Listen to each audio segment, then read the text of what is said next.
ជំរាបសួរបងប្អូនទាំងគ្នាបងប្អូននៅក្នុងប្រទេសកូរ៉េប្រហែលជាអត់ទាន់ស្គាល់បន្លែមួយប្រភេទដែលអាចហូបបានណាបងប្អូនទាំងគ្នាគឺវាដុះនៅតាមវាលអញ្ចឹងណាបន្លែហ្នឹងគឺយើងអាចហូបបានអ្នកទាំងគ្នាត្រួយវាណាឥឡូវមកមើលជាមួយនឹងខ្ញុំទាំងអស់គ្នានេះអ្នកទាំងគ្នាអាហ្នឹងគឺជាប្រភេទដើមបន្លាណាគឺត្រួយវាអាចហូបបានអ្នកទាំងគ្នាបងប្អូននៅក្នុងប្រទេសកូរ៉េដែលធ្លាប់ហូបអត់គឺហូបបានជាមួយខ្ញុំកាច់យកហូបឲ្យមើលមួយទីខៅដែរមើលតែខក៏បានទឹកគ្រឿងក៏បាន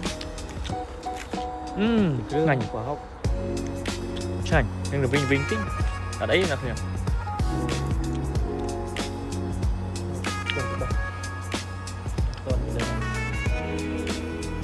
អត់ធំផងទូច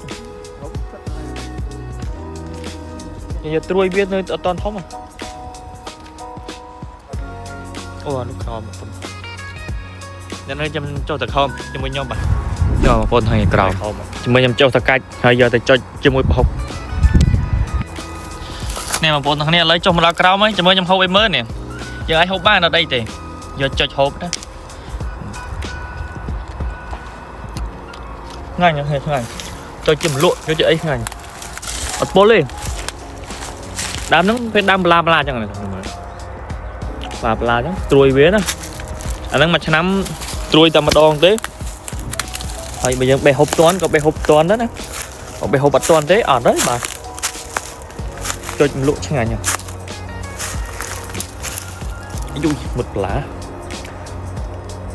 នឹងអរគុណច្រើនបងប្អូនទាំងគ្នាបាទវីដេអូមានតែប៉ុណ្្នឹងទេអរគុណច្រើនជម្រាបលាបាយបាយ